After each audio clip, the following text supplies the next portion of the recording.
کھول کھول کر کے آپ نے اپنی امت کو بتا دیا. بات بالکل صاف ہے. شاہد کا یہی مطلب ہے. یا ایھا النبی انا ارسلناک شاہد شاہد العالم الذی یبین ما علم, جس چیز کو وہ جانتا ہے تمام چیزوں کو واضح طور پر بیان کرتے ہیں. ایسے عالم کو شاہد بولتے ہیں. تو آپ ایسے عالم ہیں, شاہد ہیں آپ, شاہدا و مبشرا و نذیرا, آپ بشارت دینے والے ہیں, ڈرانے والے ہیں. وداعیا الی اللہ باذنہ, اور اللہ کی طرف اللہ کے حکم سے بلانے والے ہیں. گویا نبی کس کی طرف بلاتا ہے؟ اللہ کی طرف. تو ہمیں کس کی طرف بلانا چاہیے؟ اللہ کی طرف. کوئی امام کی طرف بلا رہا ہے, کوئی پیر کی طرف بلا رہا ہے, کوئی مرشد کی طرف بلا رہا ہے. ہمارا نبی تو اللہ کی طرف بلاتا تھا, ہمیں بھی اللہ اور اس کے رسول کی طرف بلانا چاہیے. وداعیا الی اللہ باذنہ, اور آخری صفت سراجا منیرا.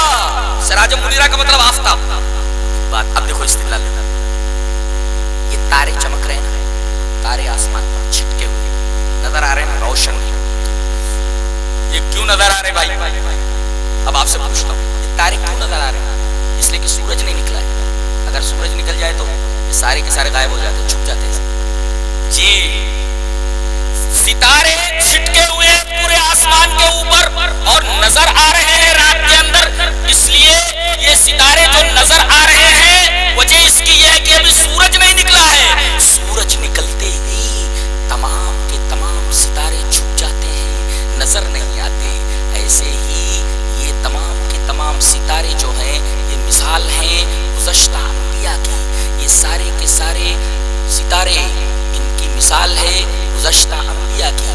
اور جب آخر میں سراج منیر آیا, جناب محمد الرسول اللہ صلی اللہ علیہ وسلم آئے آفتاب نبوت بن کر کے, تو سارے کے سارے ستارے چھپ گئے. اب ان ستاروں کی کوئی ضرورت نہیں. اب اگر آفتاب کی موجودگی میں کوئی چراغ جلائے تو یہی کہا جائے گا اس کا دماغ خراب ہے. سورج نکلا ہوا ہے, کوئی چراغ جلائے, اس سے پوچھا جائے کہ بھئی دن نکلا ہوا ہے, چراغ کاہے کو جلا رہا ہے؟ وہ یہ کہے کہ کوئی چیز ڈھونڈنے کے لیے, اس سے کہا جائے گا کہ تیرا دماغ خراب ہے. آفتاب عالم تاب کی روشنی میں چراغ جلا رہا ہے.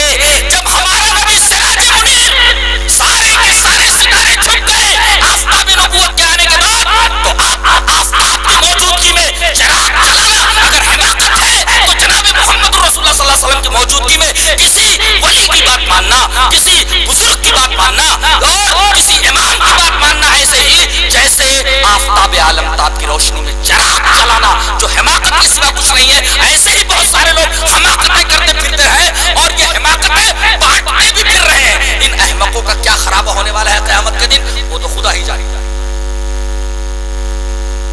سورج کی روشنی میں چراغ جلا رہے بیچارے, اور کہہ رہے ہم عالم ہیں, ٹوپی لگائے ہوئے, کرتا پہنے ہوئے, کھا رہے, مفادات حل ہو رہے ہیں بیچاروں کے, اور ان کا حال یہ ہے کہ آفتاب کی موجودگی میں چراغ جلا رہے ہیں, چراغ جلا رہے ہیں, اور کوئی ان کو بولنے والا نہیں. ان کو کوئی بولنے والا نہیں کہ سب سے بڑے بزرگ کی بات آ گئی تو چھوٹے بزرگوں کی کیا حیثیت ہے؟ یہ کوئی بولنے والا نہیں ہے.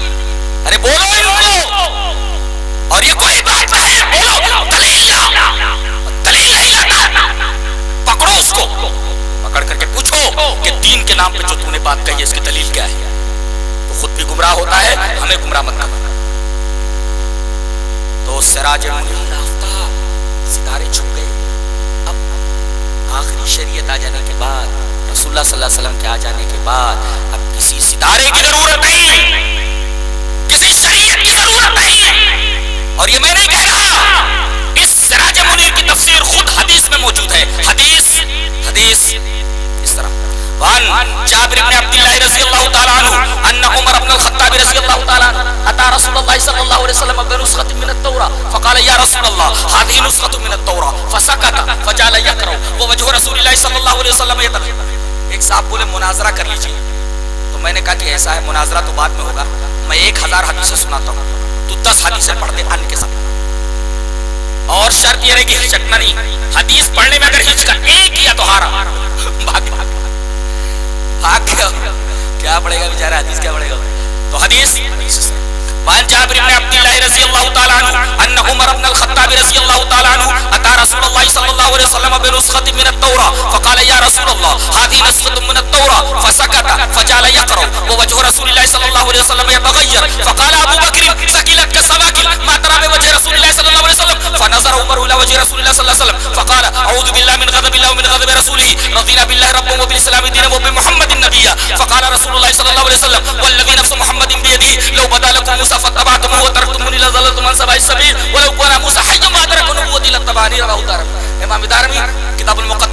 روایت کو ایسے ہی لائے، حضرت راوی حضرت جابر بن عبداللہ ہے اور واقعہ حضرت عمر بن خطاب کا۔ حضرت جابر فرماتے ہیں کہ حضرت عمر بن خطاب رضی اللہ تعالی عنہ نبی کریم صلی اللہ علیہ وسلم کے پاس تورات کا ایک نسخہ لے کر گئے۔ دیکھیے آسمانی کتاب ہے، اگرچہ تحریف ہو چکی تھی مگر آسمانی کتاب ہے، آسمانی کتاب۔ کہا کہ اللہ کے رسول یہ تورات ہے، آپ نے دیکھا اور آپ خاموش ہو گئے۔ جب آپ کو خاموش ہوتے دیکھا تو حضرت عمر پڑھنے لگے تورات کو۔ وہ پڑھتے جا رہے ہیں، نبی کا چہرہ متغیر ہوتا جا رہا ہے۔ حضرت ابو بکر جو مزاج دان رسول ہیں انہوں نے کہا ارے عمر کیا کر رہے ہو، کیا تم نبی کے چہرے کو نہیں دیکھ رہے ہو؟ وہ تو سر جھکا کر پڑھ رہے تھے۔ نبی کے چہرے کی طرف جب نظر گئی فنظر عمر الی وجه رسول اللہ صلی اللہ علیہ وسلم، ڈر گئے، کہنے لگے اعوذ باللہ من غضب اللہ من غضب رسولہ۔ غضب اللہ غضب رسول کا مطلب جس سے رسول ناراض ہو جائے اس سے اللہ ناراض ہو جاتا ہے، جی یہ مطلب ہے۔ غضب اللہ کا حوالہ کافی تھا مگر غضب رسول ہی کا، یعنی اللہ کا رسول جس کے اوپر ناراض ہو جائے اس کے اوپر اللہ ناراض ہو جاتا ہے۔ آپ نے فرمایا قسم اس ذات کی جس کے ہاتھ میں محمد کی جان ہے صلی اللہ علیہ وسلم، اگر آج موسیٰ آ جائے اور موسیٰ کو تم پکڑ لو، مجھے چھوڑ دو، موسیٰ کی اتباع کرنے لگو گے تو تم سیدھے راستے سے ہٹ جاؤ گے، گمراہ ہو جاؤ گے۔ اور اگر آج موسیٰ آ جائے تو انہیں میرا امتی بننا پڑے گا۔ یہ حدیث بتا رہی ہے کہ جب ہمارے رسول جناب محمد رسول اللہ صلی اللہ علیہ وسلم کی موجودگی میں حضرت موسیٰ علیہ السلام، حضرت موسیٰ علیہ السلام کی اتباع اگر گمراہی ہے تو آپ کی حدیث کے مقابلے میں، آپ کی حدیث کے سامنے کسی اور کی بات لینا، یہ اگر ہدایت ہے تو ہمیں سمجھایا جائے، اور اگر دلالت ہے تو اسے توبہ کی جائے۔ اگر نبی کی موجودگی میں موسیٰ کی اتباع گمراہی ہے تو نبی کی حدیث کی موجودگی میں کسی بھی شخصیت کا قول، کسی بھی بزرگ کا قول ناقابل اعتبار ہے۔ اسی کو ہم بزرگ مانتے ہیں جو رسول اللہ صلی اللہ علیہ وسلم کے طریقے پر چلے، اور اسی بزرگ کی بات قابل اعتبار ہے جو جناب محمد رسول اللہ صلی اللہ علیہ وسلم کے طریقے پر اپنی بات کہہ رہا ہوں۔ یہ بات ہے۔ اچھا تو ہم یہ کہہ رہے تھے کہ بعض لوگ صورت دیکھ کر کے محبت کرتے تھے۔ اچھا اب آئیے دیکھتے ہیں ہمارا نبی کیسا تھا۔ تصور ہم نے تو دیکھا نہیں ہے، ایک صاحب نے بھی نہیں دیکھا تھا، وہ ایک صحابیہ سے پوچھ رہے ہیں، ایک صاحب آئے اور پوچھ رہے ہیں نبی کی بات، وہ میں آپ کے سامنے پیش کر دیتا ہوں۔ حدیث اس طرح، سند اس کی حدیث اس طرح، وان ابی عبیدہ ابن محمد ابن عمار ابن یاسر قال قلت لربیع بنت معوذ ابن عفراء رضی اللہ تعالی عنہا صفی لنا رسول اللہ صلی اللہ علیہ وسلم فقالت یا بنی لو رأیتہ رأیت الشمس طالعۃ، رواہ الدارمی۔ امام دارمی اس حدیث پاک کو ایسے ہی لائے اور راوی دیکھیں کتنے لفظ، ان ابی عبیدہ ابن محمد ابن عمار ابن یاسر۔ جلدی منہ پر چڑھتا نہیں ہے، پڑھ دیکھ کر نہیں پڑھ سکتا آدمی، جلدی یاد کرنا تو دور کی بات ہے۔ جی یہ سند پڑھ دی گئی۔ یہ آتے ہیں کہتے ہیں کہ کس کے پاس آئے، ایک صحابیہ ہے ربیع بنت معوذ بن عفراء، معوذ بن عفراء کی بیٹی ہیں حضرت ربیع۔ یہ صاحب آتے ہیں عمار بن ابو عبیدہ بن محمد بن عمار بن یاسر، کہتے ہیں کہ آپ نے نبی کے چہرے کا دیدار کیا ہے، آپ نے آفتاب نبوت کو دیکھا ہے؟ میں نے تو دیکھا نہیں، میں نے تو صحابہ کو دیکھا ہے۔ تو کیا آپ بتائیں گی اے اللہ کے رسول کی صحابیہ ربیع بنت معوذ، کیا آپ بتائیں گے کہ ہمارے رسول کیسے تھے؟ ان کا حلیہ بتائیں گے؟ بڑے پیار سے کہہ رہی یا بنیا، اے میرے بچے تو رسول کا حلیہ جاننا چاہتا ہے؟ لو رأیتہ رأیت الشمس طالعۃ، اگر تو میرے نبی کو آتا ہوا دیکھ لیتا تو ایسا لگتا جیسے سورج نکل رہا ہو۔ وہی بات جو قرآن میں کہی گئی، یا ایھا النبی انا ارسلناک شاہدا ومبشرا ونذیرا وداعیا الی اللہ باذنہ وسراجا منیرا، آفتاب نکلتا ہوا۔ تو اے میرے بچے اگر تو نبی کو آتا ہوا دیکھ لیتا تو ایسا لگتا جیسے سورج طلوع ہو رہا ہو۔ اتنے حسین تھے آپ، اتنا حسین اگر کوئی ہو تو سب سے حسین کو چھوڑ کر کے چھوٹے چھوٹے حسن والوں کو لے کر کے ہمیں کیا کر رہے ہیں؟ کہتے ہیں کہیں میں نے ایک واقعہ پڑھا تھا کہ ایک عورت بہت حسین تھی، وہ جا رہی تھی، پیچھے سے ایک لکھا جو ہے، کیا بولتے اس کو، لکھا، ایک لکھا اس کے پیچھے لگ گیا۔ اب عورت پیچھے مڑ مڑ کر کے بار بار دیکھ رہی، ایک جگہ رک گئی، کہا کہ بھائی تو میرا پیچھا کیوں کر رہا ہے؟ کہا کہ آپ اتنی خوبصورت ہیں کہ میں نے آپ کو دل دے دیا ہے اور بس میں آپ سے محبت کرنے لگا ہوں۔ عورت مسکرائی اور کہا کہ تو میرے حسن کے اوپر مر مٹا ہے، ابھی میرے پیچھے میری بہن آ رہی ہے، جو مجھ سے کہیں زیادہ حسین، چندے آفتاب چندے ماہتاب. پیچھے مڑ کر کے جیسے اس نے دیکھا، اس نے ایک چھاپڑ مارا، کہا کہ تو جب مجھ سے محبت کرتا ہے اور کہتا ہے کہ میں سب سے زیادہ حسین ہوں، تو مجھ سے زیادہ حسین کی تلاش کیوں کر رہا ہے؟ پیچھے مڑ کر کے دیکھا تو نے کیوں؟ جب جناب محمد رسول اللہ صلی اللہ علیہ وسلم سب سے زیادہ حسین، تو دوسرے حسین کی طرف دیکھنا وہ حسن نبوت کی توہین ہے. سب سے بڑے بزرگ کو مان لینا، سب سے بڑے حسین والے کو دل دے دینے کا مطلب یہ ہے کہ اب کسی اور حسین کی طرف نگاہ کرنا خود جناب محمد رسول اللہ صلی اللہ علیہ وسلم کی محبت کی توہین ہے، آپ کے حسن کی توہین ہے. لہذا اہل حدیث نے تو اپنا دل آستان نبوت کے اوپر رکھ دیا. اب اس دل کا کیا کیا جائے؟ شاعر نے بہت اچھا کہا ہے، پڑھ دوں. تیرے چہرے پہ جب نظر ٹھہرے، اس حدیث پاک کی روشنی میں، تیرے چہرے پہ جب نظر ٹھہرے، دل یہ کہتا ہے عمر بھر ٹھہرے.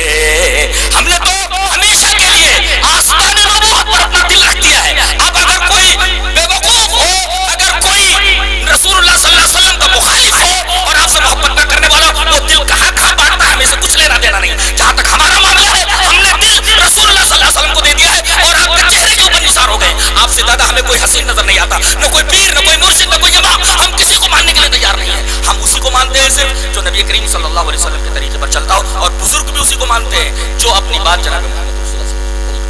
بس فنش. کیا میری کسی ایک بات سے اختلاف ہے؟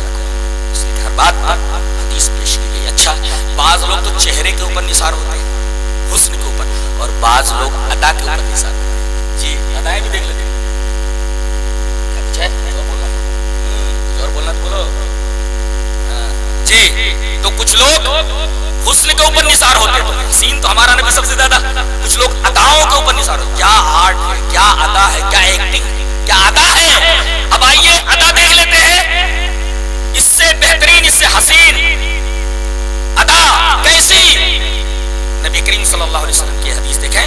حدیث اس طرح: وان عائشہ رضی اللہ تعالی عنہا، وان عائشہ رضی اللہ تعالی عنہا، وان سعد بن ہشام سألت عائشہ رضی اللہ تعالی عنہا فقلت فاخبرینی عن خلق رسول اللہ صلی اللہ علیہ وسلم قالت کان خلقه القرآن رواه احمد فی مسندی. حضرت امام احمد بن حنبل رحمہ اللہ اس حدیث پاک کو ایسے ہی اپنی حدیث کی کتاب مسند احمد کے اندر لائے. راوی حضرت سعد بن ہشام ہے. حضرت سعد بن ہشام کہتے ہیں کہ میں حضرت عائشہ رضی اللہ تعالی عنہا کی جناب میں آیا اور میں نے کہا کہ اے ام المومنین، ذرا نبی کریم صلی اللہ علیہ وسلم کے اخلاق کو بتائیں، آپ کے اخلاق کیسے تھے؟ اللہ اکبر. آپ نے فرمایا کیا تم قرآن پڑھتے ہو؟ انہوں نے تو کہا تھا کہ آپ آفتاب نبوت ہیں، اگر تم دیکھتے تو ایسا لگتا جیسے سورج نکل رہا ہو. لیکن یہ پوچھ رہے ہیں اندرونی حسن کے بارے میں، تو آپ کے اخلاق کیسے تھے؟ حضرت عائشہ نے فرمایا رضی اللہ تعالیٰ عنہ، کیا تم قرآن پڑھتے ہو؟ الست تقرؤ القرآن، کیا تم قرآن نہیں پڑھتے؟ بولے ہاں قرآن پڑھتے ہیں ہم. آپ نے فرمایا کان خلقہ القرآن، آپ کے اخلاق مجسم قرآن. گویا ایک قرآن ما بین الدفتین، جو دو دفتیوں کے درمیان، اور ایک قرآن جو چلتا تھا مکہ کی گلیوں میں، ایک قرآن جو چلتا تھا مدینہ کی گلیوں میں. اس سے یہ نقطہ بھی نکلا کہ خالی قرآن، کوئی بعض لوگ یہ کہتے ہیں ہم قرآن سے سب کچھ سمجھ لیتے ہیں، حدیث کی ضرورت نہیں. پتہ یہ چلا کہ حدیث اگر بیان ہے یا مبین ہے، تو قرآن اگر مبین ہے تو حدیث اس کا بیان ہے. اور آپ کو معلوم ہے کہ مبین کبھی اپنے بیان سے جدا نہیں ہوتا. اگر قرآن متن ہے تو حدیث اس کی تفسیر ہے، اور آپ کو معلوم ہے کہ متن اپنی تفسیر سے، تفسیر اپنے متن سے جدا نہیں ہوتی. اور یہی بات تو خود حدیث پاک میں کہی گئی ہے، دونوں ایک دوسرے سے جدا ہو ہی نہیں سکتے. حدیث پاک پڑھتا ہوں، حدیث اس طرح.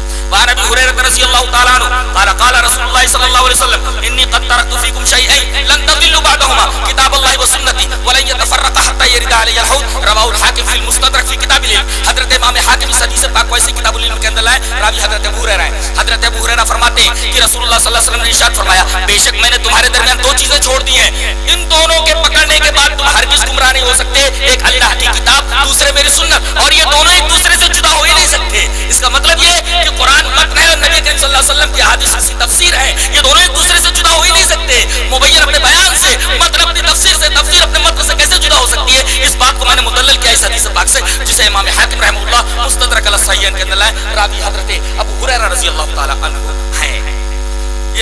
کہ آپ کے اخلاق کیسے تھے، آپ کا چہرہ مبارک کیسا تھا، آپ کے عادات و خصائل کیسے تھے، اور ہمیں کس طریقے سے عمل کرنا ہے، کیسے چلنا ہے، اور یہ تمام باتیں آپ کے سامنے واضح ہو کر کے آ گئی۔ مزید ایک بات اور کہنی ہے جو بہت ہی اہم ہے، وہ بھی آپ کے سامنے بیان کروں گا۔ وہ یہ ہے کہ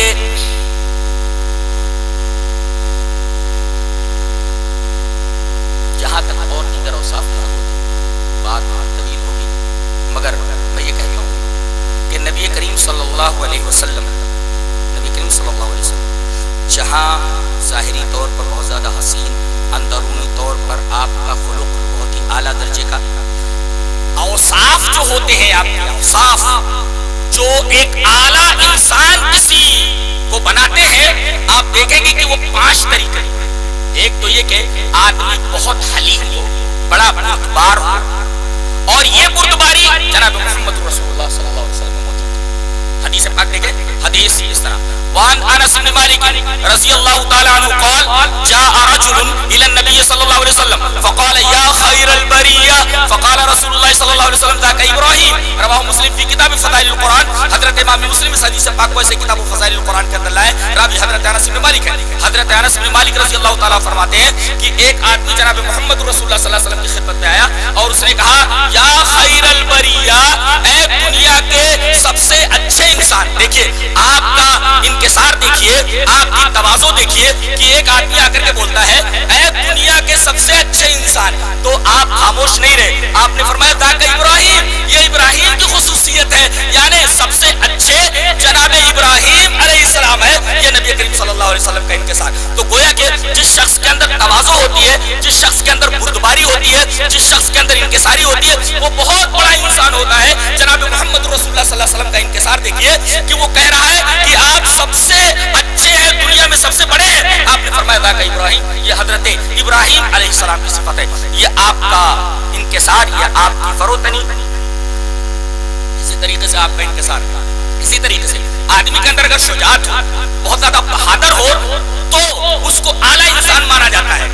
آپ صلی اللہ علیہ وسلم کتنے شجاع تھے، کتنے بہادر تھے، ذرا یہ حدیث پاک نگاہوں کے سامنے رکھیے۔ حدیث اس طرح وان جابر بن عبداللہ رضی اللہ تعالیٰ عنہ قال اقبلنا مع رسول اللہ صلی اللہ علیہ وسلم حتی اذا كنا بذات الرقاء قال كنا اذا اتينا على شجرة ظليلة تركناها لرسول الله صلى الله عليه وسلم فجاء رجل من المشركين وسيف رسول الله صلى الله عليه وسلم معلق بشجرة فأخذ سيف نبي الله صلى الله عليه وسلم فاخترته ثم قال أتخافني؟ قال لا، قال فمن يمنعك مني؟ قال الله عز وجل يمنعني، قال فتحدده أصحاب رسول الله صلى الله عليه وسلم فنودي بالصلاة فأغمد بالسيف وعلقه فنودي بالصلاة فصلى بالطائفة ركعتين وتأخروا وصلى بالطائفة الأخرى ركعتين فكان لرسول الله صلى الله عليه وسلم 4 ركعات وللقوم ركعتان، رواه احمد في مسنده۔ حضرت امام احمد بن حنبل رحمہ اللہ اس حدیث پاک کو ایسے ہی مسند احمد کے اندر لائے۔ حضرت جابر بن عبداللہ فرماتے ہیں کہ نبی کریم صلی اللہ علیہ وسلم کے ساتھ ہم لوگ ایک راستے پر جا رہے تھے، غزوہ ذات الرقاع کے اندر ایک جگہ ہم نے پڑاؤ ڈالا اور ہم لوگ کیا کرتے تھے، سایہ دار درخت دیکھتے تھے، جو درخت سب سے زیادہ سایہ دار ہوتا تھا ہم نبی کریم صلی اللہ علیہ وسلم کے لیے چھوڑ دیا کرتے تھے اور ہم لوگ ادھر ادھر بکھر جاتے تھے۔ آپ کو ایک سایہ دار درخت کے نیچے چھوڑ دیا گیا اور اس کے بعد صحابہ کرام دیگر درختوں کی طرف چلے گئے۔ آپ کا معاملہ یہ ہوا کہ آپ نے اپنی تلوار لٹکا دی پیڑ کے اوپر۔ ایک مشرک جو آپ کے پیچھے لگا ہوا تھا اس نے کیا کیا، فوراً اس نے تلوار نبی کریم صلی اللہ علیہ وسلم کی اتار لی۔ اتارنے کے بعد بولتا ہے کیا تم مجھ سے ڈرتے ہو؟ بولے نہیں، میں تجھ سے ڈرتا نہیں۔ کہا کہ مجھ سے تجھے کون بچائے گا؟ آپ نے فرمایا اللہ تبارک و تعالیٰ بچانے والا۔ یہ تمام چیزیں نبی کریم صلی اللہ علیہ وسلم کی سیرت سے متعلق ہیں اور جس سے یہ پتہ چلتا ہے کہ آپ صلی اللہ علیہ وسلم دنیا کے سب سے بڑے بزرگ اور دنیا کے سب سے بہترین انسان۔ اسی وجہ سے دی 100 والے نے نبی کریم صلی اللہ علیہ وسلم کا نام سر فہرست رکھا، بعد میں حضرت عیسیٰ علیہ السلام کا نام لایا۔ یہ چند باتیں تھی جو آپ حضرات کے سامنے پیش کی۔ اللہ تبارک و تعالیٰ ہمیں نیک عمل اور اچھی سمجھ کی توفیق عطا فرمائے۔ وآخر دعوانا الحمدللہ رب العالمین۔